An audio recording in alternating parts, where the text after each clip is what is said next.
اچھا جی، یہ تو ہم کل پڑھ چکے تھے کہ مضاف میں ہمارا جتنا ڈسکشن ہے وہ سارا چلے گا اس سچویشن میں کہ جہاں عین اور لام کلمے پر مثلین آتے ہیں. اور عین اور لام کلمے پر مثلین آنے کی تین ہی صورتیں ہیں کہ مثل اول کہہ لیں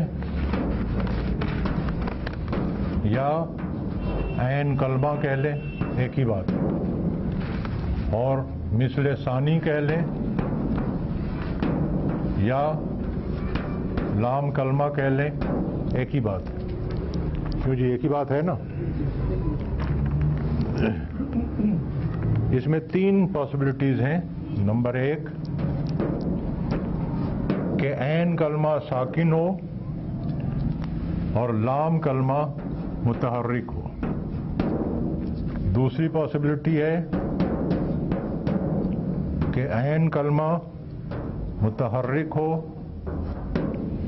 اور لام کلمہ بھی متحرک ہو. تیسری پاسبلٹی ہے کہ عین کلمہ متحرک ہو اور لام کلمہ ساکن ہو.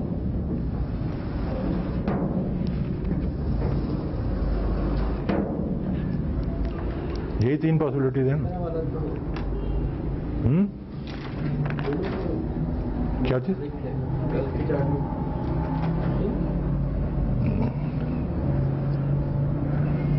تو اس میں سے یہ دو سچویشنز ہیں، یہ ہم کل پڑھ چکے ہیں.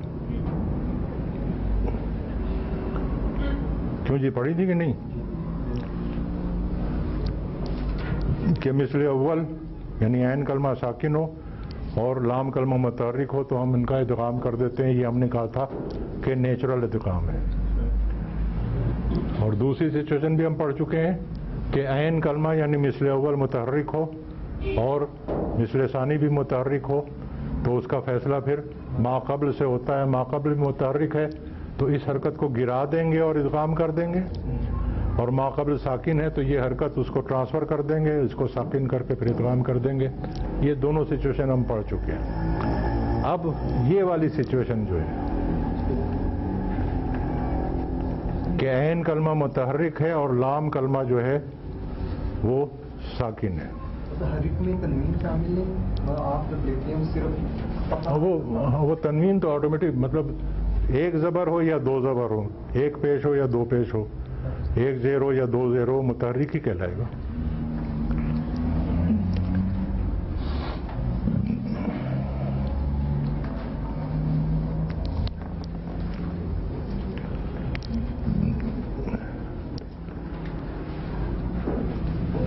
یہ دونوں ہم نے کل پڑھا تھا. اس میں تھا کہ ادغام ہوگا، چاہے آسانی سے ہو یا زبردستی کرنا پڑے، لیکن ادغام ہوگا. اور یہ جو سچویشن ہے اس میں ادغام بنا ہے.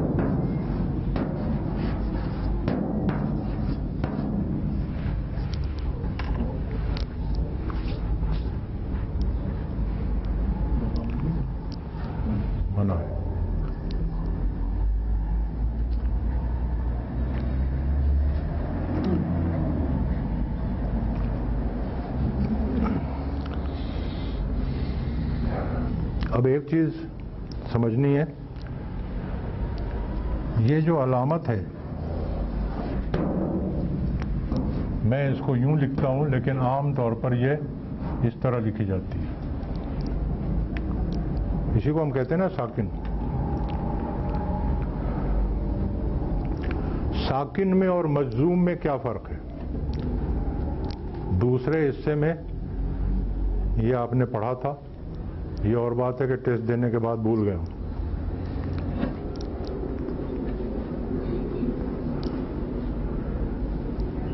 مجزوم اس کی حالت ہے اور یہ اس کا اظہار ہے. ساکن جسے ہم کہتے ہیں علامت سکون، یہ تو حرکات جیسے زبر زیر پیش جسے ہم ضمہ کسرہ اور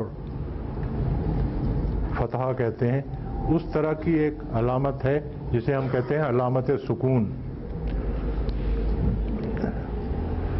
لیکن جسے ہم مجزوم کہتے ہیں یہ دراصل فعل کی اعرابی حالت ہے. جس طرح سے اسم کی 3 اعرابی حالتیں ہوتی ہیں، رفع، نصب، جر. رفع پہ حرکات میں سے ضمہ آتی، نصب میں حرکات میں سے فتحہ آتی ہے، جر میں حرکات میں سے کسرہ آتی ہے. اسی طرح سے فعل کی اعرابی حالت رفع، نصب اور جزم، وہاں جر نہیں ہے. تو مجزوم جب کرتے ہیں تو علامت سکون آتی ہے. تو اگر کسی لام کلمے پر علامت سکون ہو تو 2 پاسبلٹیز ہیں کہ یا تو وہ علامت سکون ہوگی یا علامت مجزوم ہوگی.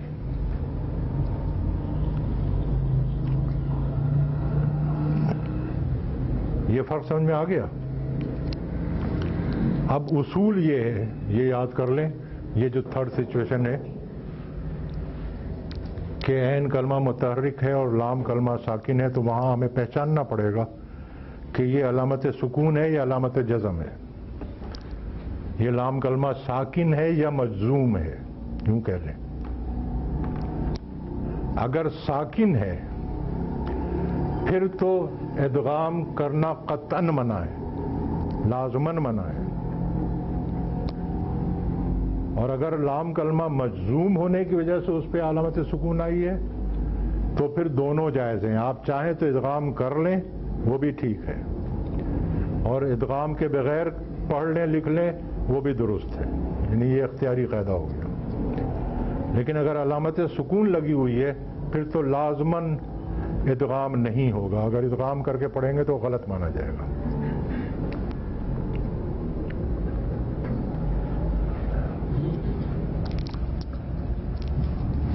اب ذرا ذہن میں یہ وعدے کر لیں کہ فعل میں لام کلمے پر، یا یوں کہہ لیں کہ فعل میں لام کلمہ ساکن کب ہوتا ہے؟ ماضی کے گردان یاد ہے کہ وہ بھی بھول گئے. فعلا، فعلا، فعلو، فعلت، فعلتا. لام کلمے پہ کیا پوزیشن ہے ان 5 صیغوں میں؟ فعلا، فعلا، فعلو، فعلت، فعلتا. متحرک ہیں. اس کے بعد فعلنا ساکن ہو گیا، اور فعلنا سے جو سکون آیا ہے لام پہ وہ آخر تک چلے گا. فعلتا، فعلتما، فعلتم، فعلتی، فعلتما، فعلتنا، فعلتو، فعلنا.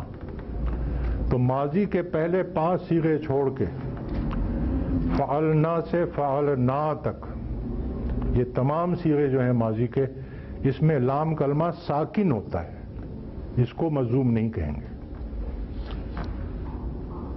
اور بھی کہیں ہوتا ہے ساکن؟ نہ، ساکن نہیں. مضارع میں 2 صیغے ہیں نون نسوہ والے، یفعلو، یفعلان، یفعلون، تفعلو، تفعلان، یفعلنا، اور پھر تفعلنا. یہ 2 صیغے مضارع کے، اور یہ باقی صیغے ماضی کے. یہ ہیں وہ صیغے جہاں لام کلمہ جو ہے وہ ساکن ہوتا ہے، اور یہاں پر ادغام کر کے پڑھنا غلط ہوگا. یہاں پر ادغام نہیں ہوگا، قطعاً نہیں ہوگا. ٹھیک ہے؟ اچھا جی، جوازی میں مضارع یاد ہیں یا وہ بھی بھول گئے؟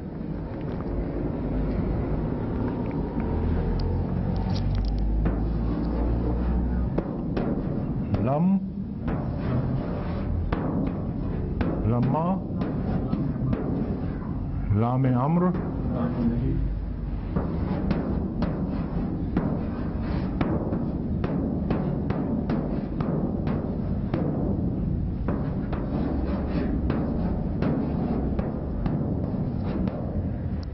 اسماء شرط ابھی میں نے آپ کو بتایا تھا. من یفعل مانے ہوں گے جو یہ کرے گا. یہ ہیں جوازم مضارع. ان میں سے کسی کی وجہ سے اگر لام کلمے پر علامت سکون آ رہی ہے تو اس لام کلمے کو ہم ساکن نہیں کہیں گے بلکہ کہیں گے مجزوم ہے. اور یہاں پر آپ کو اختیار ہے، چاہے آپ ادغام کر کے پڑھ لیں اور چاہے ادغام کے بغیر پڑھ لیں، دونوں درست مانا جائے گا.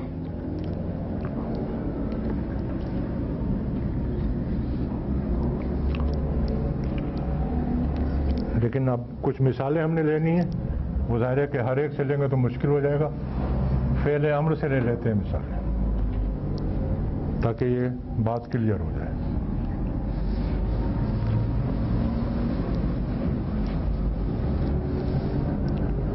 اور مطلب یہ کہ مثالیں اب ہم لے رہے ہیں کون سی؟ مجزوم والی. لیکن جہاں ادغام نہیں کرنا ہے وہ تو مسئلہ آسان ہے. چلیں اس کی بھی مثال لے لیتے ہیں. مدہ، یہ اصل میں کیا تھا؟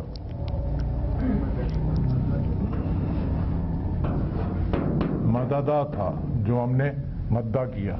اب اس کی گردان کریں. مدہ، مدہ، مدو، مدت، مدتا. اب مدنہ کہنا غلط ہو، وہاں پہ ہمیں ادغام کے بغیر کرنا پڑے گا. مددنا.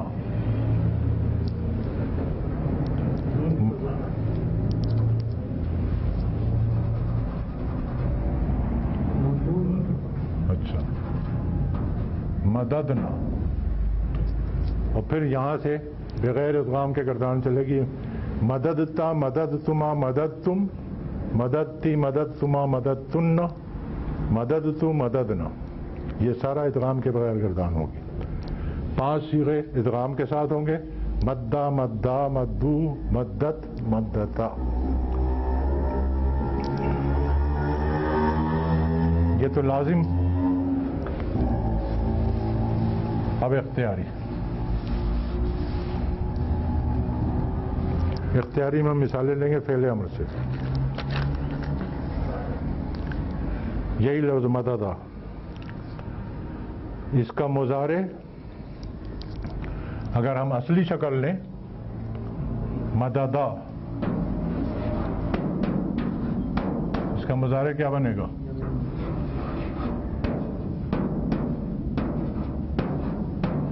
یمددو. صحیح لکھا ہے جی؟ ٹھیک. یمددو.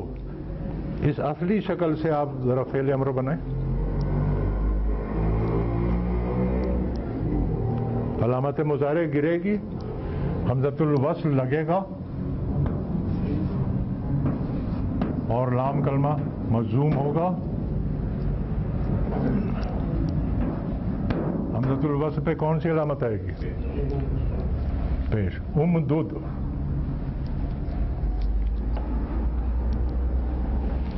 اگر آپ امدد استعمال کریں گے تو درست مانا جائے گا، غلط نہیں ہوگا، اس لیے کہ اب اختیار ہے. اور یہی ادغام شدہ لیں.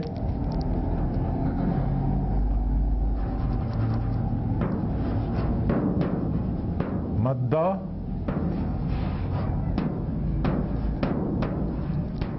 یمدو.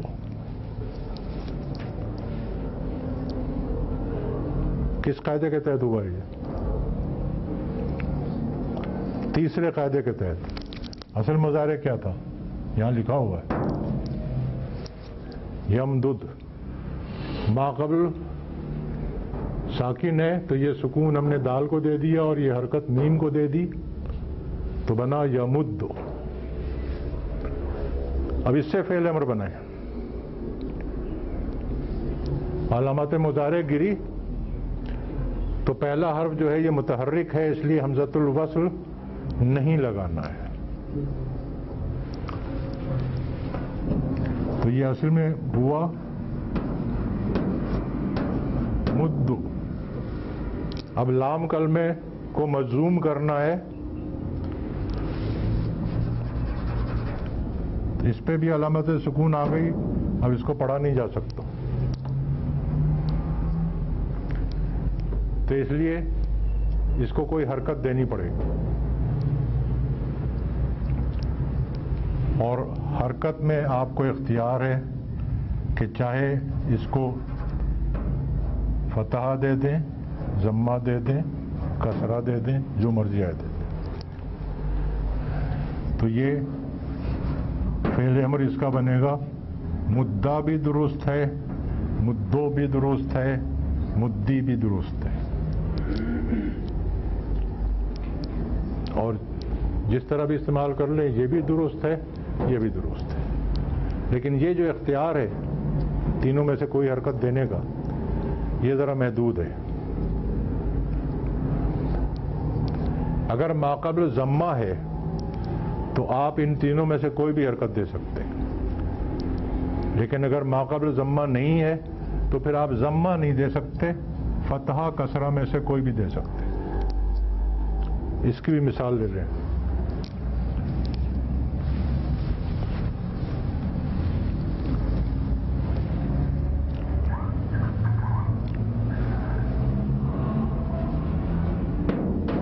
فرارا، یہ باب ضربہ سے آتا ہے، ابھی میں بغیر ادغام کے کر رہا ہوں۔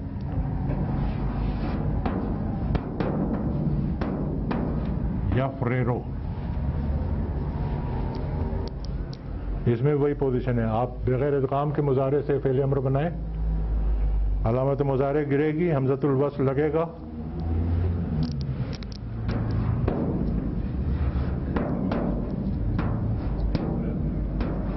یہ فریر، تو یہ بھی درست مانا جائے گا، اور ادغام کر کے مضارع بنتا ہے یفر۔ اب اس سے جب ہم فعل امر بنائیں گے، علامت مضارع گرے گی، پہلا حرف جو ہے متحرک ہے، حمزۃ الوصل نہیں لگے گا، اور اس کو جب ہم مضموم کریں گے تو پڑھا نہیں جائے گا۔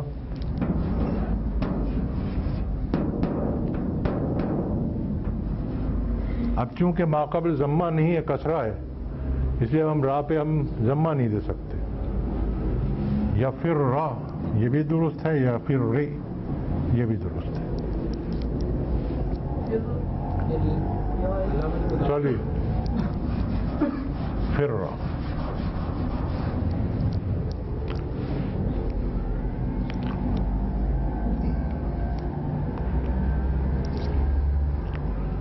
اب آخری ایک بات اور سمجھ لیں، بہت آسان سی ہے۔ یہ تو پتہ ہے نا کہ ایک لفظ کے اکثر ایک سے زیادہ معنی ہوتے ہیں، تو وہ لفظ اگر مضاف میں ہو تو اس کا مصدر جو ہے وہ ایک معنی میں ادغام کے ساتھ استعمال کیا جاتا ہے اور دوسرے معنی میں ادغام کے بغیر۔ جیسے ابھی ہم نے پچھلا لفظ لیا تھا مددہ، مدہ یا مدو، اس کے دو معنی ہیں، ایک معنی ہے کھینچنا اور دوسرے معنی ہے مدد کرنا۔ تو اب مصدر جب استعمال ہوگا تو مدہ استعمال ہوتا ہے کھینچنے کے معنی میں،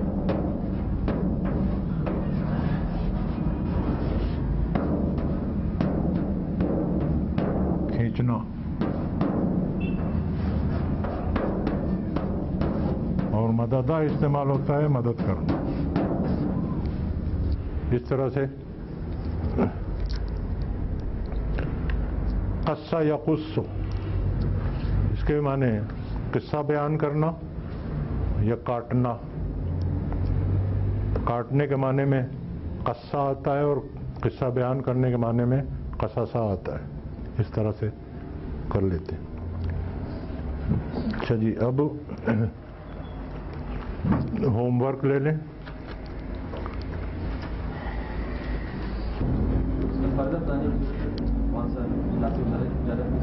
نہیں بس اس میں ذات میں تو کافی۔ اچھا جی، وما هم بضارین به من احد الا باذن اللہ، اس میں اصل میں بضارین، یہ زارن کا جمع زارون، اور پھر حالت نصب و جر جو ہے وہ زارین، نقصان پہنچانے والا، نقصان پہنچانے والے، وما ہم مبتدا ہے اور بِضَارِّینَ ما کی خبر ہے، اور وہ لوگ نقصان پہنچانے والے نہیں ہیں، بھی اس سے، من احدن، دیکھیں احدن نکرہ ہے اور من پھر اسے مزید نکرہ کرنے کے لیے آیا ہے، میں نے آپ کو پرسوں بتایا تھا، مطلب یہ ہوگا کسی ایک کو بھی، الا باذن اللہ، مگر اللہ کی اجازت سے،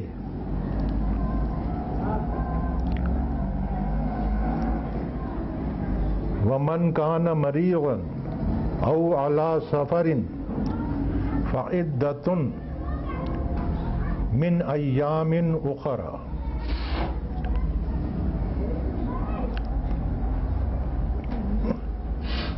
ومن کان مریضا، کیا ترجمہ کریں گے؟ جو کانا کے معنی تھا، تو ہو کیسے کر رہے ہیں نا، من شرطیہ آ گیا ہے، جب جملہ شرطیہ آ جاتا ہے تو پھر ماضی پر بھی اگر آئے تو اس کا ترجمہ یا حال میں ہوگا یا مستقبل میں ہوگا، تو من چونکہ شرطیہ آیا ہے اس لیے ہم ترجمہ یہ نہیں کریں گے کہ جو مریض تھا، بلکہ ہم کریں گے جو مریض ہے یا جو مریض ہو، او علی سفرن، یا سفر پہ ہو۔ اب یہ جواب شرط ہے، فعدۃن، وہ فقرہ جو تھا من کان مریضا او علی سفرن، یہ شرط تھا، اور جواب شرط ہے فعدۃن، تو گنتی ہے، یعنی گنتی پوری کرنی ہے، من ایام اخرى، یہ اخرى کیا ہے جی؟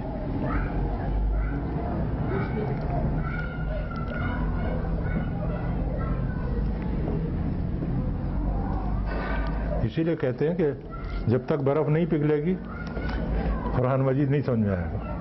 حافظ صاحب کہتے تھے کہ جب تک دماغ میں کھجلی نہ ہو کہ یہ کیا ہے، کیوں ہے، کیسے ہے، اس وقت تک قرآن مجید نہیں سمجھ میں آئے گا۔ تو میں کہتا ہوں کہ جب تک برف نہیں پگھلے گی دماغ میں کھجلی نہیں ہوگی۔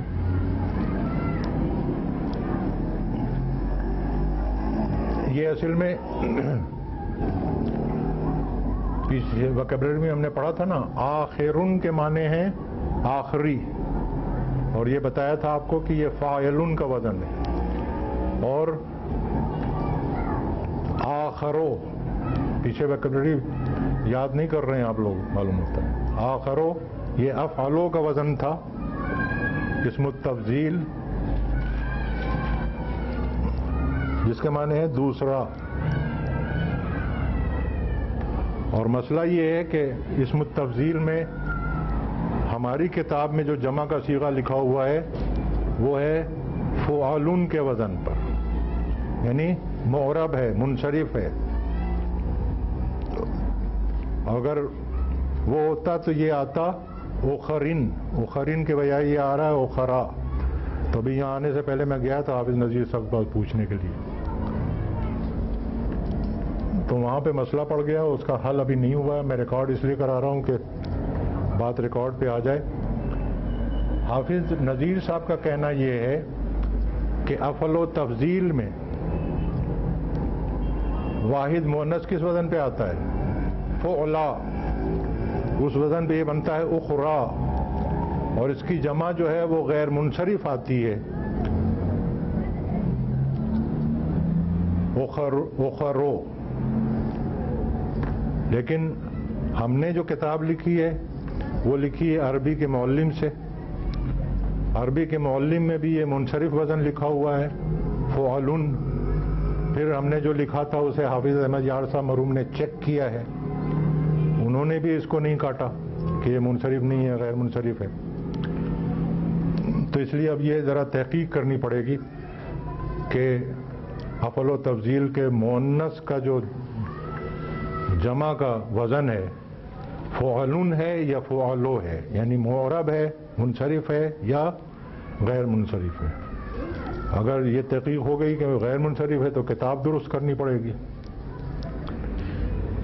اور اگر یہ پتہ لگا کہ نہیں منصرف ہی ہے تو پھر اس کی کوئی اور توجہ تلاش کرنی پڑے گی۔ بہرحال یہ اخرا جو ہے یہ غیر منصرف کا ہی وزن ہے، اسی لیے ایامن کی صفت ہونے کے باوجود یہ حالت جر میں اخرا آیا ہے، اس لیے قرآن مجید کی عبارت یہ بتا رہی ہے کہ یہ غیر منصرف ہے، لیکن مزید چیک کرنا پڑے گا۔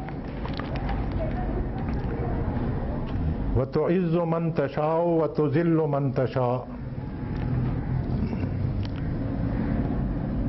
تعز، اور تو عزت دیتا ہے، باب فعال ہے نا، عزت دینا، اور تو عزت دیتا ہے من تشاء، جسے تو چاہتا ہے،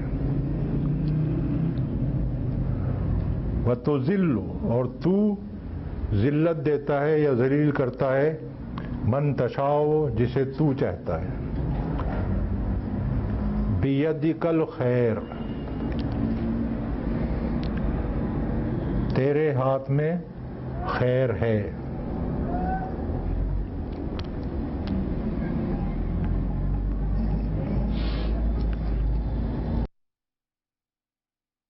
اب یہ سمجھ لیں کہ ہم نے تو یہ پڑھا تھا کہ جملہ اسمیہ میں پہلے مبتدا آتا ہے، پھر خبر آتی ہے، اس کے بعد متعلق خبر آتی ہے، لیکن وہاں یہ بتا دیا گیا تھا کہ یہ سمپل سینٹنس کی ترتیب ہے، کمپلیکس سینٹنسز میں یہ ترتیب چینج ہوتی ہے۔ تو یہاں پہ دیکھیں الخیر، یہ مبتدا ہے اور مؤخر ہے، خبر اس کی محذوف ہے، الخیر واجب، الخیر ثابت، جو چاہے مان لیں، بیدک، تیرے ہاتھ میں، یہ متعلق خبر مقدم ہے۔ قل ان کنتم تحبون اللہ فاتبعونی یحببکم اللہ، یحببکم اللہ ویغفر لکم ذنوبکم۔ اب پہلے ذرا دماغ کھجلا لیں، بعد میں ترجمہ کروں گا۔ آپ لوگ ترجمے پہ زور زیادہ دیتے ہیں، جملہ سمجھنے پہ کوئی زور نہیں ہے۔ ان جو ہے یہ اپنے فعل کو مجزوم کرتا ہے، تو کہاں کیا؟ کنتم تو ویسے ہی لکھا ہوا ہے، پہلے ہی مجزوم ہے کنتم تمہیں نا؟ ماضی تو آپ نے پڑھا ہے، ماضی، فعل ماضی جو ہے وہ مبنی ہے، اور وہاں یہ بتا دیا گیا تھا کہ ان اگر ماضی پر آئے گا تو چونکہ ماضی مبنی ہے اس لیے اس پر ان کا کوئی اثر نہیں ہوگا۔ یہ ہم کہیں گے کہ محلن، لیکن چونکہ مبنی ہے تو مبنی ہے بس۔ اصل میں تو ان جو ہے وہ مضارع کو مجزوم کرتا ہے، اور کنتم جو ہے ماضی کا صیغہ ہے، اس لیے اس پر کوئی اثر نہیں ہوگا۔ تحبون اللہ، یہ ان شرط کا جواب ہے، نہیں سوری یہ شرط ہے، ان کنتم تحبون اللہ، یہ پورا جملہ جو ہے یہ شرط ہے۔ فاتبعونی، تو میری پیروی کرو، یہ جواب شرط ہے۔ اب یہ بتائیں کہ یحببکم، یہ کیوں یحبب مضارع ہے، یہ کیوں مجزوم ہوا؟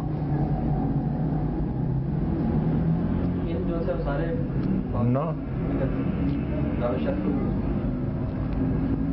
ان کا جواب شرط فاتبعونی میں آ گیا۔ ان جو ہے وہ ٹھیک ہے، دو کو کرتا ہے، شرط کو بھی اور جواب شرط کو بھی۔ شرط جو ہے وہ ماضی میں آئی ہے کنتم، اور جواب شرط جو ہے وہ امر میں آیا ہے۔ جواب شرط اس میں یحببکم ہے جی نہیں، فاتبعونی ہے۔ میں نے آپ کو پرسوں یا اس سے ابھی 2-3 روز پہلے بتایا تھا کہ جس طرح سے شرط کا جواب شرط مجزوم ہوتا ہے، اسی طرح فعل امر کا جواب امر بھی مجزوم ہوتا ہے۔ تو امر ہے اتبعونی، میری اطاعت، میری پیروی کرو تو اللہ تعالیٰ یہ کرے گا، یہ جواب امر ہے۔ تو یحببکم جواب امر ہونے کی وجہ سے مجزوم ہے، اسی طرح سے یغفر بھی جواب امر ہونے کی وجہ سے مجزوم ہے۔ یہ چیزیں سمجھ لیا کریں پہلے، اس کے بعد ترجمہ اٹمپٹ کیا کریں۔ ترجمہ اب آسان ہے، ان کنتم تحبون اللہ، اگر تم لوگ محبت کرتے ہو اللہ سے یا محبوب رکھتے ہو اللہ کو، فاتبعونی، تو تم لوگ پیروی کرو میری،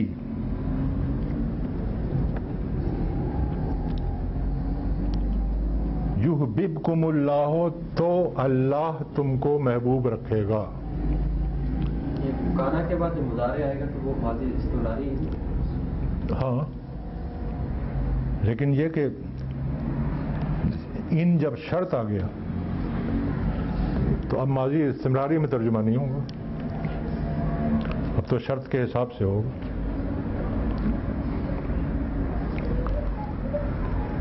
وَيَغْفِرْ لَكُمْ، اور وہ مغفرت کرے گا تم لوگوں کی، معاف کرے گا تم لوگوں کے ذنوبکم، گناہوں کو۔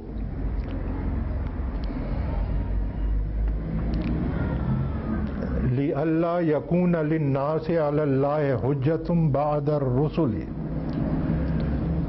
کانا یکونو، یہ یکونوں کے بجائے یکونا کیوں آیا ہے؟ کہاں ہے ناصبۃ المظہر؟ لی اللہ پڑھ چکے ہیں نا آپ لوگ۔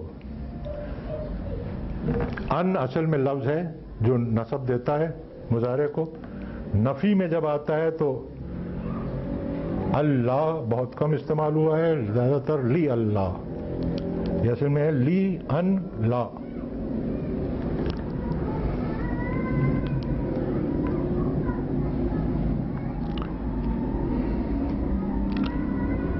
بعد الرسول، بعد نصب میں کیوں ہے؟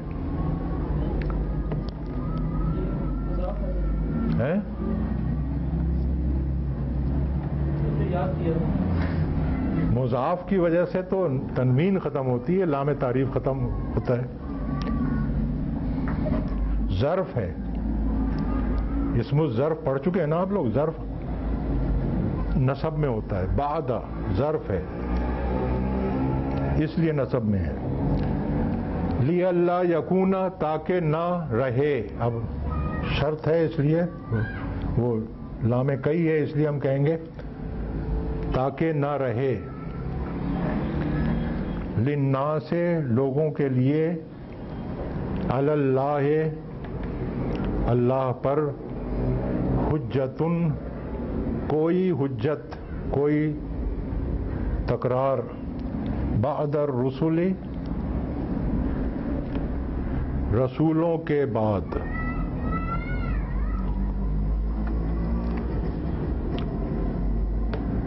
منتخب نصاب میں ڈاکٹر صاحب نے ایک جملہ کہا ہے، پتہ نہیں آپ لوگ وہاں تک پہنچے ہیں کہ نہیں، اور پہنچے ہیں تو نوٹ کیا ہے کہ نہیں۔ ڈاکٹر صاحب کہتے ہیں کہ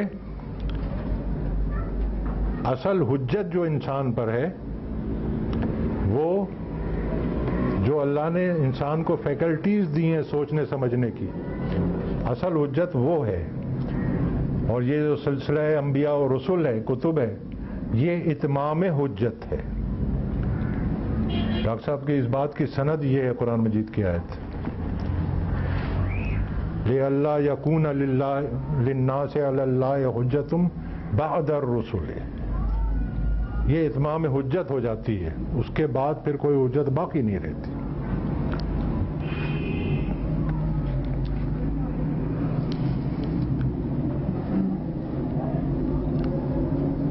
وَلَا تَرْتَدُّوا، ہاں جی، لا ترتدوا یہ کیا ہے؟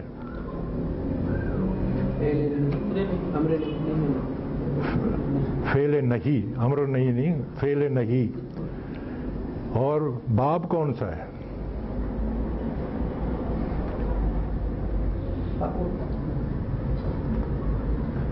افتعل یفتعل، ارتددا یرتددو، پھر ادغام ہوگا تو ارتدا یرتدو، یرتدو سے ترتدو، اور جمع میں جائیں گے تو ترتدون، پھر لائے نہیں لگا تو نون اعرابی گر گیا تو باقی بچا لا ترتدو۔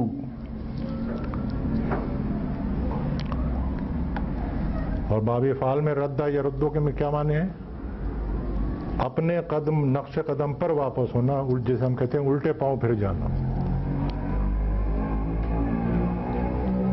ولا ترتدو، اور تم لوگ واپس نہ ہو، الٹے پاؤں نہ پھرو، علی ادبارکم، اپنی پیٹھوں پر۔ دبر کہتے ہیں پیٹھ کو، اس کی جمع ہے ادبار۔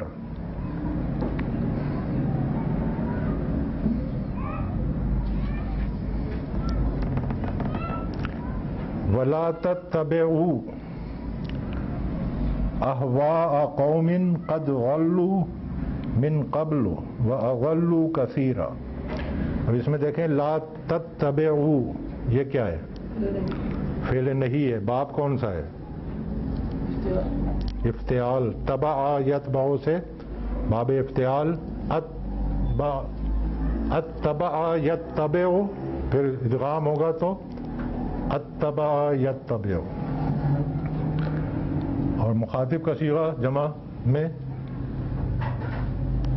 تتبعون، پھر لائے نہیں لگی تو نون اعرابی گرا، لا تتبعوا۔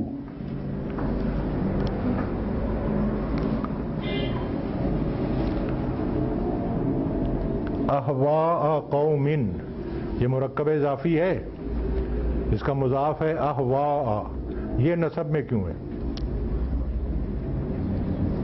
زور سے بولیں، غلط ہے تو کیا پرواہ ہے؟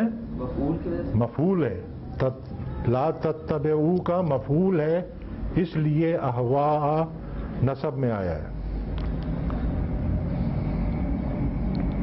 کہاں گیا؟ اچھا، قد غلوا، یہ ماضی قریب کا یاد ہے آپ کو؟ ذلوا ماضی، اس پہ قد لگا تو ماضی قریب ہو گیا۔ ذہبا کا مطلب ہے وہ گیا، قد ذہبا وہ گیا ہے، وہ جا چکا ہے۔ قد غلوا وہ لوگ گمراہ ہوئے۔ ولا تتبعوا، اور تم لوگ پیروی مت کرو، اہواء قوم،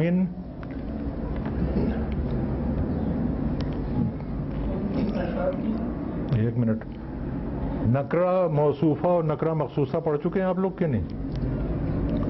نہیں، سمجھ لیں، نکرہ انڈیفینٹ، کوئی بھی آئٹم، کوئی بھی آرٹیکل، لیکن بعض چیزیں نکرہ ہوتے ہوئے بھی کسی خصوصیت یا کسی صفت کی حامل ہوتی ہیں۔ مثال کے طور پر ہم کہتے ہیں ایک رات، ایک رات سے مراد ہے کوئی بھی رات۔ پھر اس کا وہ بنائیں مرکب توصیفی، ایک ٹھنڈی رات۔ اب یہ پورا مرکب توصیفی نکرہ ہے، کوئی بھی کوئی بھی رات ٹھنڈی ہو سکتی ہے، لیکن جب ہم یہ کہتے ہیں کہ ایک ایسی ٹھنڈی رات جب برف جم جائے، تو اب یہ معرفہ نہیں ہوا، اس لیے کہ ایسی بھی ٹھنڈی راتیں بہت ساری ہیں، کوئی بھی ہو سکتی ہے، لیکن اس کی ایک خصوصیت ہے، ایک صفت ہے کہ ایک ایسی ٹھنڈی رات جب برف جم جائے، تو یہ کہلاتا ہے نکرہ۔ وہ سچویشن کے حساب سے کبھی ہم اس کو نکرہ موصوفہ کہتے ہیں کہ ایسا نکرہ جس کی صفت بیان ہو رہی ہے، اور کبھی نکرہ مخصوصہ کہتے ہیں کہ ایسا نکرہ جس کی خصوصیت بیان ہو رہی ہے۔ تو اہواء قوم، یہ نکرہ موصوفہ کہہ لیں، مخصوصہ کہہ لیں، اس لیے قومن کا ترجمہ جو ہے وہ پھر اس حساب سے ہوگا، نکرہ موصوفہ کے حساب سے۔ لا تتبعوا، اور تم لوگ پیروی مت کرو، اہواء قوم، ایسی قوم کی خواہش کی جو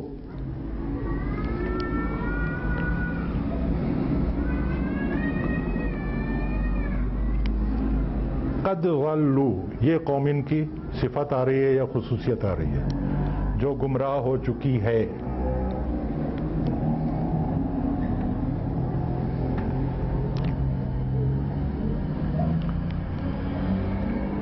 من قبل، یہ من نے قبلوں کو جر کیوں نہیں دی؟ قبلوں کیوں آ رہا ہے؟ قبلے آنا چاہیے تھا، من قبلی آنا چاہیے تھا، قبلوں کیوں آ رہا ہے؟ ظرف تو نصب میں ہوتا ہے. دیکھیں قاعدہ یہ ہے، من قبل کس سے پہلے، من قبل اس سے پہلے، کس سے پہلے؟ اگر اس کا ذکر ہو من قبل ھذا تو پھر قبل جو ہے وہ من کا اثر قبول کرے گا اور ہم کہیں گے من قبلی ھذا. لیکن ھذا کو جب محذوف کر دیتے ہیں، یا ھذا یا بعض اوقات ان بھی آ جاتا ہے، ان کے ساتھ کوئی جملہ آ جاتا ہے، جب وہ محذوف ہو جائے گا تو پھر قبل پر ضمہ آ جاتی ہے، یہ انڈیکیٹ کرنے کے لیے کہ اس کے آگے کا پورشن جو ہے وہ محذوف ہے. اس لیے اسی طرح من بعدی بھی آئے گا اگر بعد کے بعد کا ذکر ہے، من بعدی ھذا. لیکن اگر وہ ھذا یا ذالکا یا جو ان جو بھی ہے وہ محذوف ہے تو پھر من بعدو آئے گا، پھر من بعدی نہیں آئے گا. من قبلو، من بعدو اس طرح استعمال ہوتے ہیں. تو یہ من قبلو کے بعد کا جو زمانہ ہے وہ محذوف ہے، یہاں ذکر نہیں ہے اس کا، اس لیے قبلوں پر ضمہ آئی ہے. من قبلو اس سے پہلے، ترجمے میں بہرحال ہمیں لانا پڑے گا اس سے پہلے.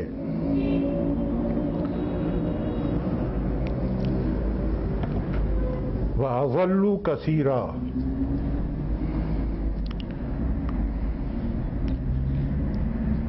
اور اضلو کے ساتھ اگر قد کو محذوف مان لیں، مانا جا سکتا ہے تو ترجمہ ہوگا اور ان لوگوں نے گمراہ کیا ہے بہتوں کو، یہ بھی درست ہوگا. اور اگر ہم قد کو محذوف مانے بغیر ترجمہ کریں تو سیدھا ترجمہ ہے اور انہوں نے گمراہ کیا بہتوں کو، یہ بھی درست ہوگا.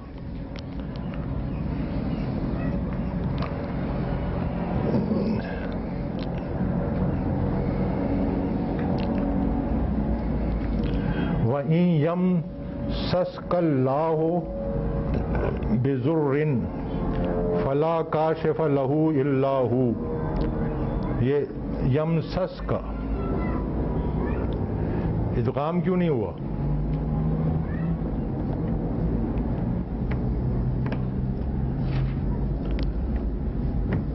لگتا ہے روزانہ آپ لوگ غسل خانے میں وہ شعر گنگناتے ہیں ضرور، جو پڑھا لکھا تھا نیاز نے اسے صاف دل سے بھلا دیا.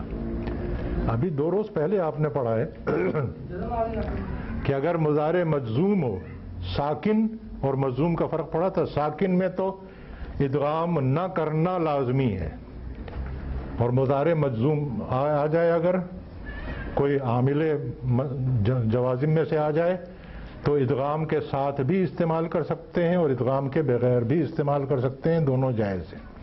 تو یہاں ان جو ہے یہ جوازم مضارع میں سے ہے، اس لیے اختیاری طور پر ادغام کے بغیر آیا ہے. ان یمسسک اللہ بضر فلا کاشفا. کاشفا کیا ہے جی؟ پہلے تو یہ بتائیں یہ کون سا اسم ہے، فعل ہے؟ اسم ہے، فاعلن کے وزن پر بنتا ہے کاشفن.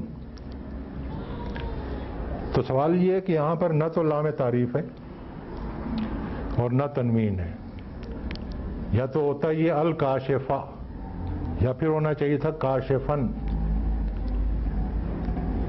دونوں چیزیں غائب ہیں، کیوں؟ لائے نفی جنس پڑھا ہے آپ لوگوں نے؟ اچھا. اور لام جنس پڑھا ہے؟ سرسری سے پڑھا تھا، پھر غسل خانے میں گنگنا لیا. اچھا دیکھیں، ایک ہوتا ہے لام جنس جس میں کہ جس چیز کا ذکر ہو رہا ہے اس جنس کی جتنی بھی چیزیں ہیں سب کا احاطہ کرتا ہے وہ لام، اس کو کہتے ہیں لام جنس، اور اس میں اور لام تعریف میں کوئی فرق نہیں ہے، یعنی ان کے استعمال میں فرق جو ہے وہ عبارت کے مفہوم سے پتہ لگتا ہے. جیسے الحمد پہلے ہی ہے نا، الحمدللہ، الحمد، اس پہ لام تعریف مان کے ترجمہ کریں مطلب ہوگا کہ کوئی خاص حمد جو ہے وہ اللہ کے لیے ہے. تو سوال یہ کہ باقی کس کے لیے؟ عبارت بتا رہی ہے کہ لام تعریف نہیں ہو سکتا، یہ لام جنس ہے، اس لیے ترجمہ ہوتا ہے تمام حمد، کل کی کل حمد، ہم جنس کی جتنی بھی چیزیں ہیں وہ سب کی سب اللہ کے لیے. سورہ عصر میں آپ لوگوں نے پڑھا ان الانسان، الانسان لام تعریف مان کے ترجمہ کریں، بے شک ایک خاص انسان خسارے میں ہے. تو پھر الا الذین، لذین جمع کا صیغہ ہے، وہ بے معنی ہو جاتا ہے. معلوم ہو گیا کہ یہ الانسانہ جو ہے یہ لام جنس ہے، تمام کے تمام انسان، انسان جنس کے جتنی بھی چیزیں، یہ تو ہے لام جنس. لام تعریف اور لام جنس میں استعمال کے لحاظ سے کوئی فرق نہیں ہے، ان کا فرق جو ہے وہ عبارت سے پتہ لگتا ہے. اور ایک ہے لا نہیں جنس، یعنی ایسا لا جو اس جنس کی تمام چیزوں کی نفی کرتا ہو، اس کی پہچان ہے کہ وہ اپنے اسم کو نسب دیتا ہے تنوین کے بغیر.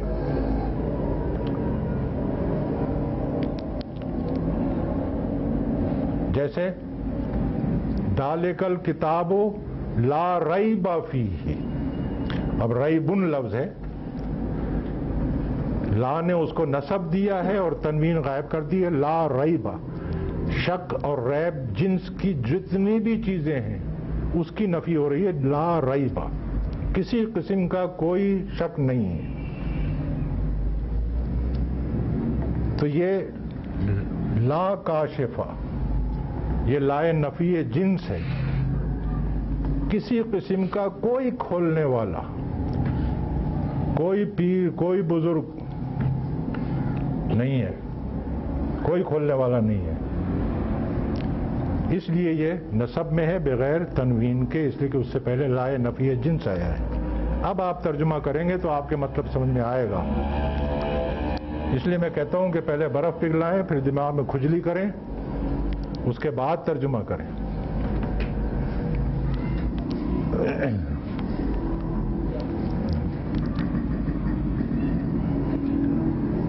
این یمسسک اللہ، اگر چھوا دے تجھ کو اللہ، اگر ٹچ کر دے، مسا یا مسو کے معنی ہے ٹچ ہو جانا، چھوا دینا.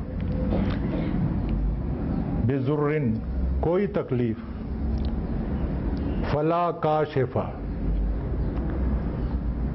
تو کوئی کھولنے والا نہیں ہے، لہو اس کو، الا ہو سوائے اس کے.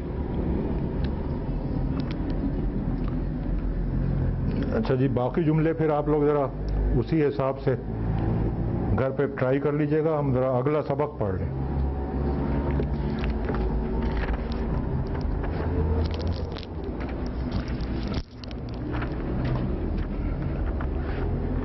اب اس کو بند کر دیں، میں بلیک بورڈ پہ جو لکھ رہا ہوں اس کو آپ کو نوٹ کرنے کے لیے ٹائم دے دوں گا.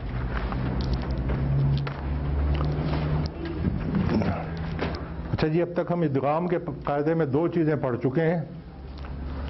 ایک وہ جہاں ادغام کیا جاتا ہے، دوسرا وہ جہاں ادغام نہیں کیا جاتا. اب ادغام کے تین قاعدے ہم نے اور پڑھنے ہیں.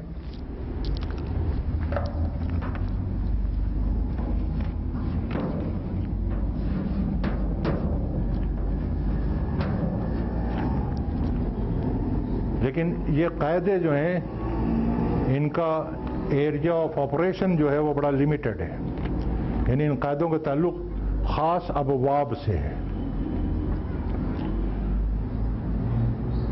سوال سوال یہ پیدا ہوتا ہے کہ ان کا تعلق کس باب سے ہے، تعلق کس سے ہے؟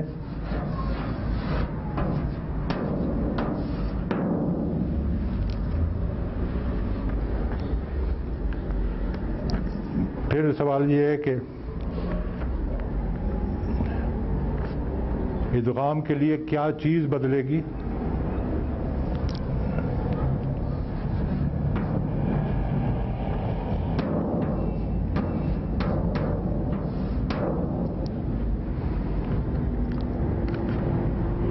اور یہ تبدیلی کب ہوگی؟ اور وہ تبدیلی کیا ہوگی؟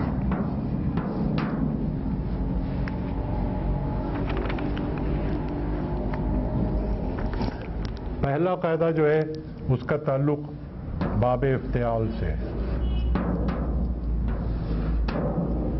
دوسرے قاعدے کا تعلق بھی باب افتعال سے ہے، اور تیسرے قاعدے کا تعلق تفاعل اور تفاعل سے، یعنی پہلا قاعدہ جو ہم پڑھیں گے اس کی اپلیکیشن صرف باب افتعال پہ ہوگی، دوسرا قاعدہ جو پڑھیں گے اس کی اپلیکیشن بھی صرف باب افتعال پہ ہوگی اور کہیں نہیں ہوگی، اور تیسرا قاعدہ جو پڑھیں گے اس کی اپلیکیشن باب تفاعل اور تفاعل میں ہوگی اور کہیں نہیں ہوگی۔ اب ان تینوں ابواب میں کامن فیکٹر تا ہے، تینوں میں تا آتی ہے۔ مزید فی کے اور تمام باب دیکھ لیں، افعل یفعلو تا نہیں ہے، فعل یفعلو فعل یفعلو نہیں ہے، اس کے بعد تفعل میں تا آتی ہے، پھر تفاعلوں میں تا آتی ہے، پھر افتعال میں تا آتی ہے، اور اس کے بعد پھر غائب ہو جاتی ہے۔ نہیں، اس تفعل میں بھی آتی ہے، لیکن بہرحال وہ اس میں شامل نہیں ہے۔ تو جو چیز تبدیل ہوتی ہے وہ ہے ان ابواب کی تا، اس میں تبدیلی آتی ہے۔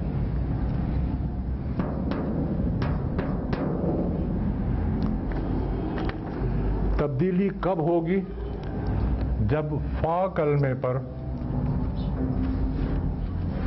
صاد، ضاد، تا اور ظا ہے،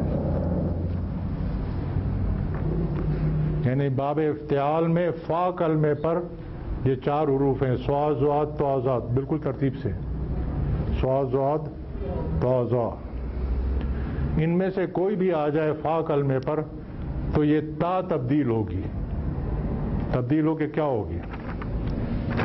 وہی حرف بنے گی، نہیں سوری،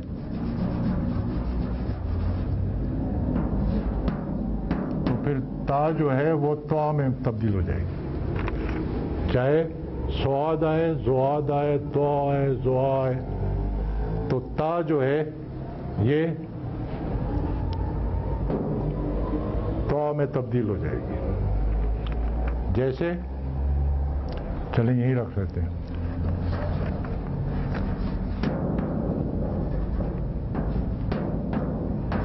صبرہ کو باب افتعال میں لے جائیں،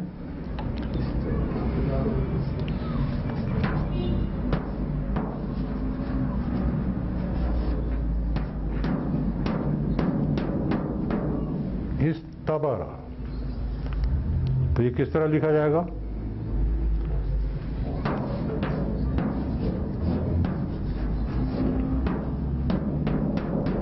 اس طرح استعمال ہوگا یہ۔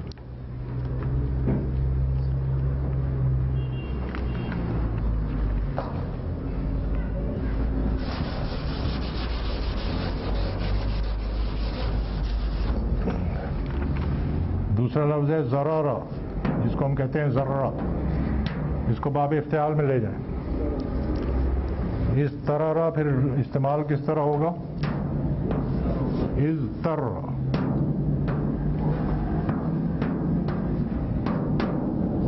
پھر یہ لکھا کس طرح جائے گا؟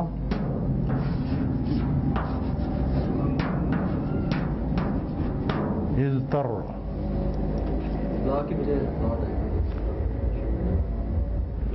اچھا یہاں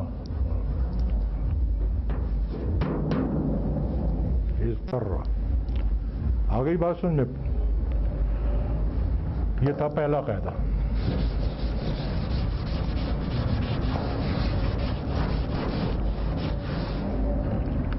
دوسرا قاعدہ کا تعلق بھی افتعال سے ہے. اس میں بھی تا چینج ہوتی ہے.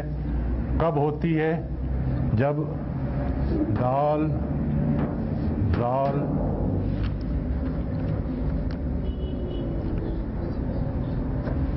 اور زا یہ تین حروف ہیں یہ آ جائیں. اور پھر چینج کیا ہوگا؟ اس وقت تا جو ہے باپ کی وہ وہی حرف بنے گی. جو حرف آیا ہے تا جو ہے وہ اسی حرف میں چینج ہوتی ہے. جیسے ذکرہ اس کو باب افتعال میں لے جائیں. از تکرا. قاعدہ کیا ہے کہ اب تا جو ہے یہ اسی حرف میں چینج ہوگی تو یہ بنے گا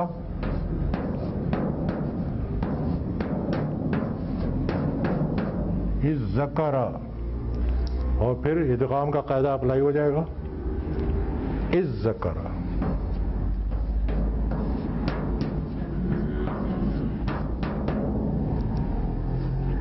آگئی بات سن. یہ تبدیلی ہوتی ہے مقصد کیا ہے؟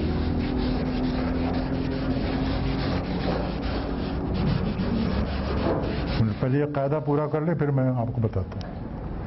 اس کا سمپل طریقہ ہے لکھیں اور دیکھیں قاعدہ اپلائی ہوتا ہے کہ نہیں. وہ بھی کر کے دیکھ لیں گے. تفاعل اور تفاعل میں بھی ان کی تا چینج ہوتی ہے. کب چینج ہوتی ہے؟ جب 10 حروف میں سے کوئی آ جائے. 10 حروف کی بات ابھی کرتے ہیں.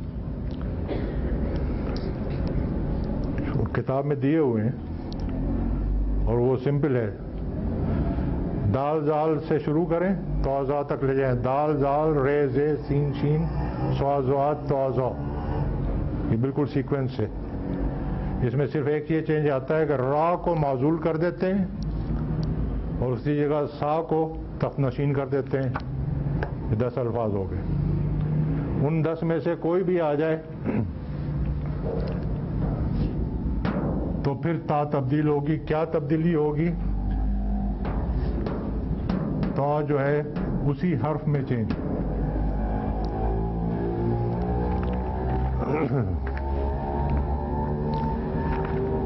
اور اس کی مثال ثقلا.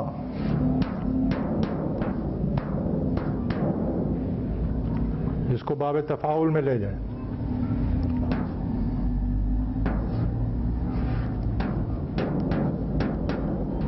تسا قلا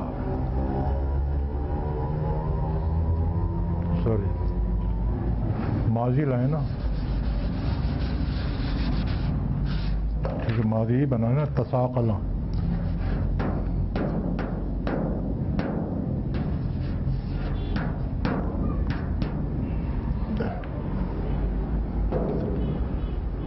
اب تا کو سا میں چینج کریں تو کیا بنے گا؟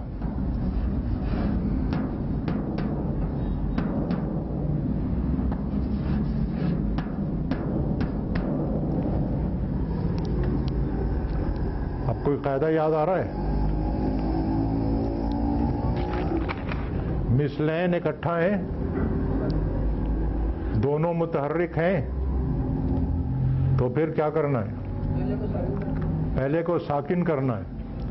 اب جب ہم پہلے کو ساکن کریں گے تو پڑھیں گے کیسے؟ پھر حمزۃ الوصل لگا کے پڑھنا پڑے گا اور ادغام کر کے یہ کہلایا جائے گا